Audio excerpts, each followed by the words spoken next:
kembali lagi di Ajo di Kampung. Oke, di video saya sebelumnya saya mereview sepeda saya, yaitu sepeda Polygon GP1.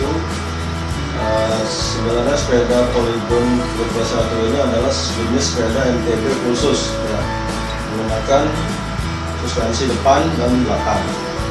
Nah, di situ kemarin ada kejanggalan sepeda MTB khusus tapi menggunakan ban road bike.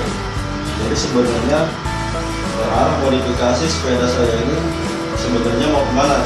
Dan kemarin juga di video yang sebelumnya ada yang menanyakan sobat guys, kenapa kok sepeda khusus tapi bannya road bike? Nah, jadi sebenarnya gini teman-teman, sepeda saya ini sebenarnya saya mau menjadikan sepeda saya sebagai sepeda hybrid. Nah, namun karena di video saya yang pertama terkait durasi,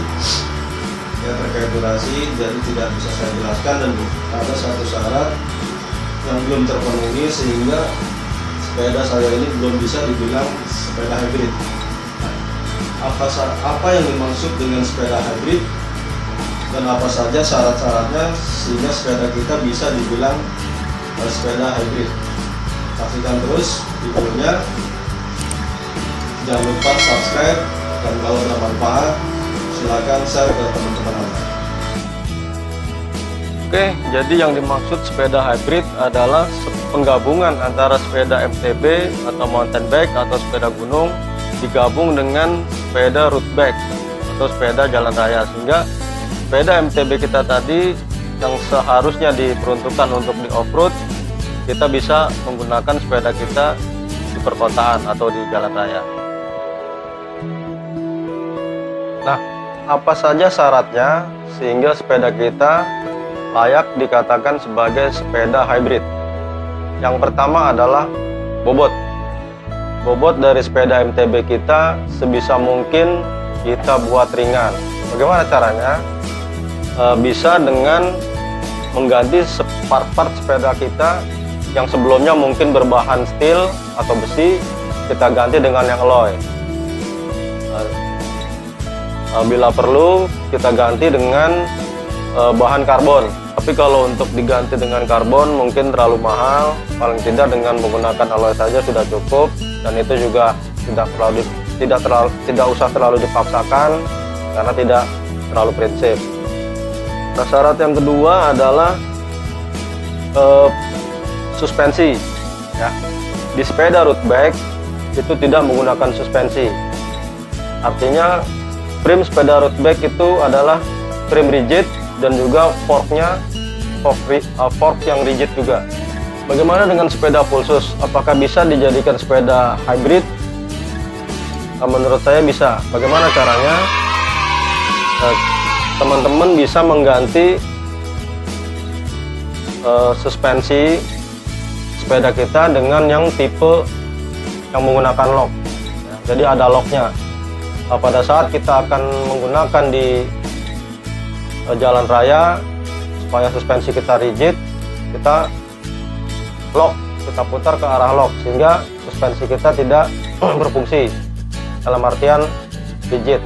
Nah, kemudian juga untuk suspensi rear shocknya juga kita ganti dengan rear shock yang model menggunakan lock, sehingga pada saat kita menggunakan di jalan raya kita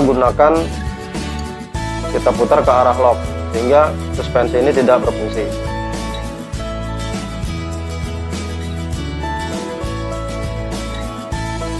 Nah, jika kita putar ke arah lock, jika kita lock, maka suspensi ini tidak berfungsi,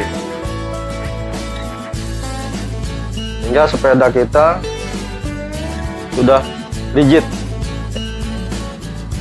Nah, di video saya sebelumnya rear shocknya belum saya ganti ya, jadi masih menggunakan coil, sehingga itu adalah salah satu syarat yang belum terpenuhi untuk dibilang sepeda saya adalah sepeda hybrid. Biaya untuk penggantian fork yang menggunakan lock, baik front shock maupun rear shock, itu biayanya tidak terlalu mahal, tidak lebih dari 2 juta, ketimbang teman-teman harus membeli sepeda road bike. Ya. Dan saya rasa untuk sepeda road bike yang harga 2 juta pastilah tidak maksimal.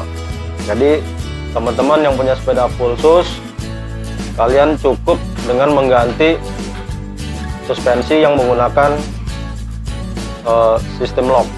Ya. Kenapa di sepeda road bike tidak menggunakan suspensi?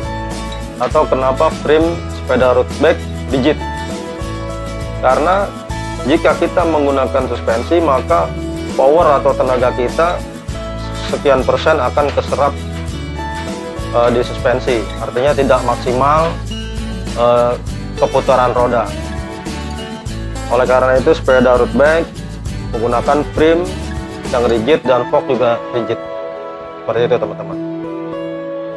Oke, syarat yang ketiga adalah ban. Untuk ban, teman-teman wajib mengganti dengan ban yang tipe road bike ya. Nah, mungkin ukurannya paling enggak 1,5, walaupun mungkin di ban road bike masih lebih kecil lagi ya, tapi menurut saya 1,5 sudah cukup. Nah, seperti ban saya ini ukurannya 26 kali 1,5. Nah, kalau untuk ban, teman-teman wajib untuk mengganti ya, karena jika teman-teman menggunakan sepeda MTB di jalan raya menggunakan ban yang lebih besar, maka akan terlalu berat ya. Oke, lanjut untuk syarat berikutnya atau syarat yang keempat adalah yaitu dengan menggunakan banyak pilihan gear ya. Jadi untuk gear yang depan, kalau kita mengacu ke sepeda road bike itu menggunakan 3 gear ya. Untuk yang belakang itu boleh teman-teman bisa pakai 8 atau 10 atau 12, tapi yang depan saran saya adalah kita mengacu ke sepeda road bike, yaitu ada 3 pilihan gear. Kenapa kita harus banyak pilihan gear? Karena supaya kita bisa memaksimalkan ketika di jalan menanjak, kita bisa memindahkan gear yang paling kecil untuk gear depan ya. Nah, dan kalau untuk kecepatan, untuk top speed, kita bisa memilih gear yang paling besar. Nah, kalau teman-teman menggunakan single gear atau 1 gear saja yang depan, nah tidak banyak pilihan. Teman-teman harus hanya ada pilihan di gear belakang. Oke, mungkin itu beberapa syarat yang wajib kita penuhi untuk bisa dibilang sepeda kita adalah sepeda hybrid. Jadi yang pertama adalah bobot, sebisa mungkin kita buat ringan.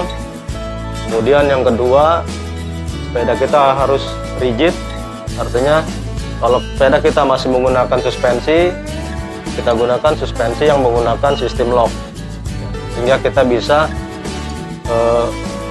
buat sepeda kita rigid. Kemudian yang ketiga adalah ban. Ban ini wajib kita harus ganti dengan ban yang tipe road bike. Kemudian yang terakhir tadi adalah pilihan gear. Oke, itu saja penjelasan mengenai sepeda hybrid. Mudah-mudahan teman-teman terinspirasi, khususnya buat teman-teman yang punya sepeda full sus tapi ingin menggunakan di jalan raya atau dibuat hybrid. Teman-teman bisa mengikuti seperti sepeda saya ini. Oke, apapun sepeda Anda, kita harus syukuri karena itu adalah pemberian Allah Subhanahu wa Ta'ala. Yang terpenting adalah kita tetap jaga kesehatan dan goes selalu. Terima kasih telah menonton video ini. Jika bermanfaat, silakan dibagikan ke teman-teman Anda. Salam sehat selalu, salam satu hobi, salam satu aspal, salam 2 pedal. Wassalamualaikum warahmatullahi wabarakatuh.